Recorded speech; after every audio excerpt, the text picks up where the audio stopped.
Truth can be hard to face, truth can be hard to find, truth can be something that you would rather look away from, but just like not knowing or being able to deal with a broken bone or something ultimately is injurious to the person.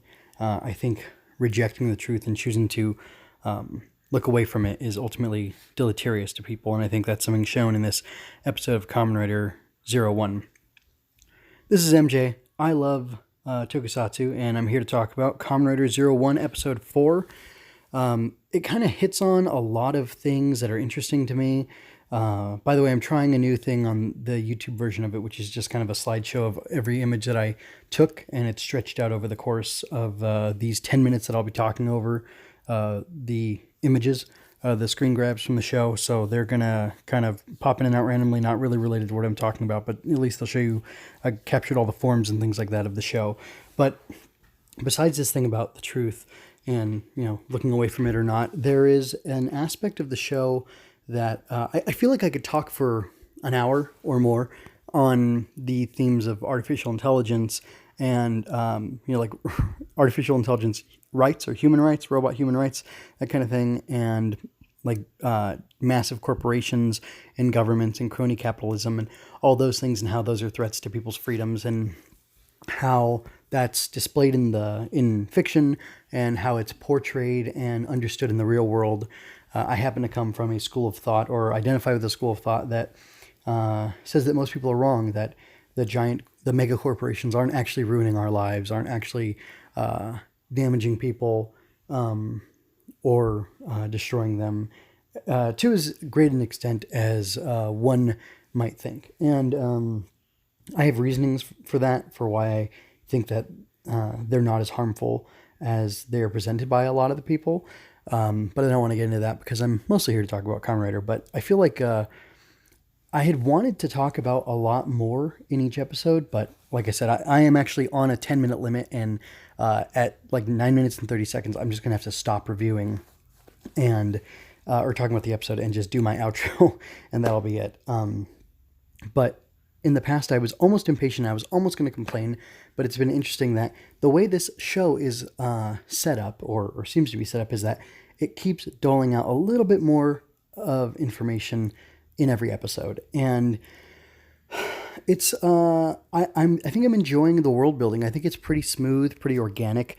There haven't been any outright info dumps that weren't justified by the narrative. Like in this episode, for instance, they're on a tour bus being guided around by Humagear, who Aruto and I don't know, I can remember the lady friend Humagear who helps him, Izu.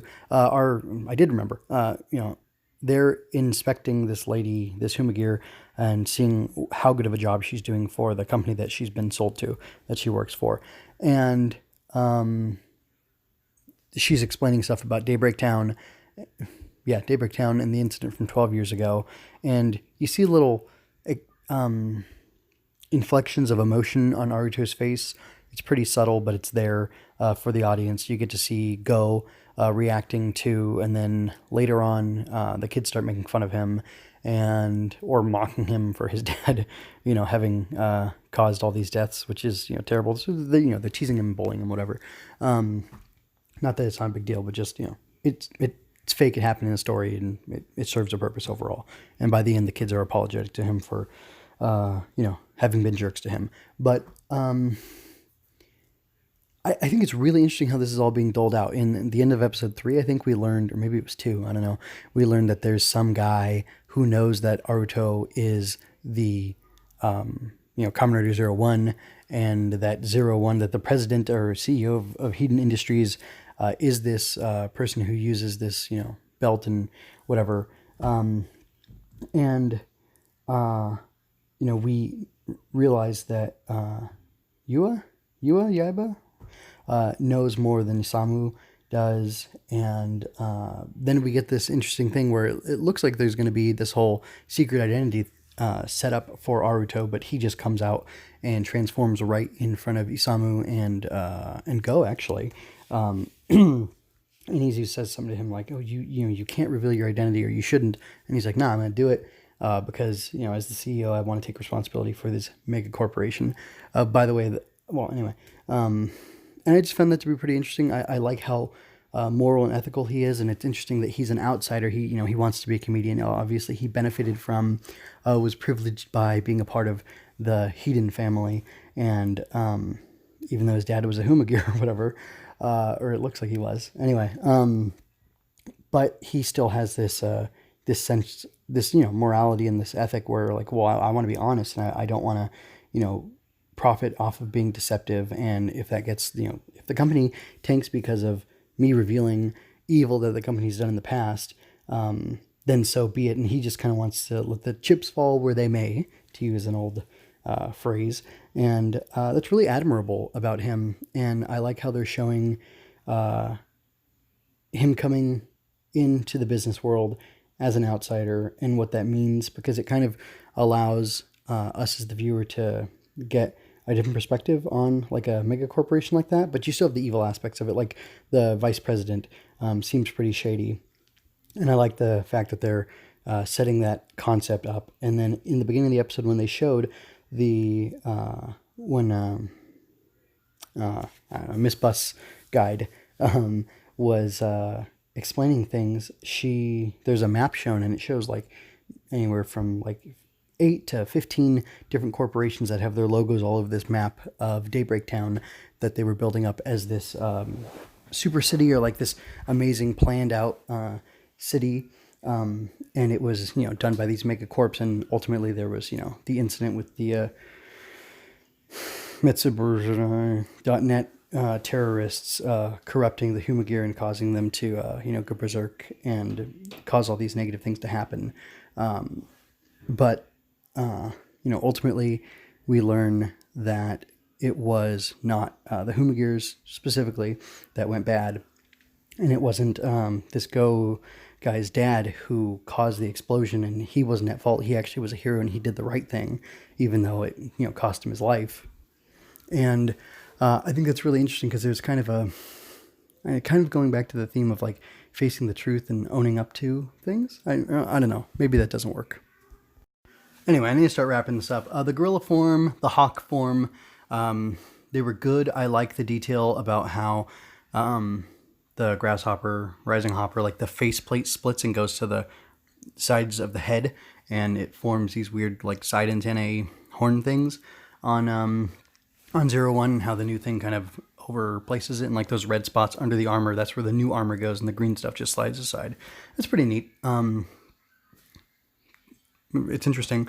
And then I like how much Isamu, or I guess Vulcan, gets covered up, and it's like he almost looks like a very different rider in that form. So it'll be interesting to see what Valkyrie looks like in her alternate forms. Like I think all the blue on him got covered up, so like it really looked like a different rider, which I kind of think is pretty cool. Kind of reminds me of how Bio Rider, Robo Rider, and whatever the other one was from Black RX, like totally changed his look. So that's pretty cool. Bio Rider, Robo Rider, Black RX. Well, I guess it's only those three. Duh. Anyway, and then we see that one of the terrorist guys is like the Scorpion-themed Kamen Rider, evil one. So that's interesting. And he was involved all the way back then with 12 years ago with Daybreak, or at least somebody in that same suit was.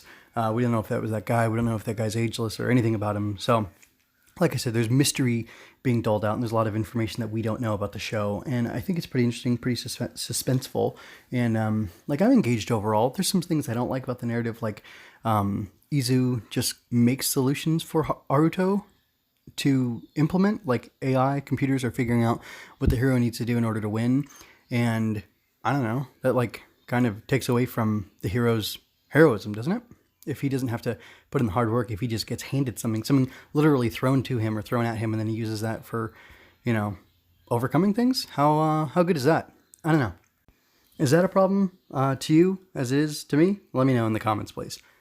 Check out mjmunoz.com for more of my work. I'm currently reviewing Spider-Man comics and writing original fiction you can find there.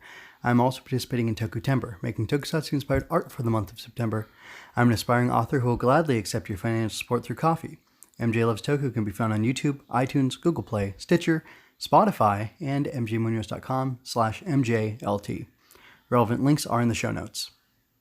By the way, I want to let you know The Hammer Falls is a new short story that I wrote. You can either read it or you can have me read it to you by going to mjmunoz.com. Probably if you type in The Hammer Falls in the search bar, you'll find it, or you can look in the short story section. It should be there. If you had a good time, like and share this. Subscribe and ring that bell to keep up with the latest in my quest to watch all Toku. Check out my Ultraman show, Going Ultra, and my other channel, Swinging Through Comics, where I review, you guessed it, comic books. Until next time, take care, and remember, you don't have to shout Henshin to be a hero.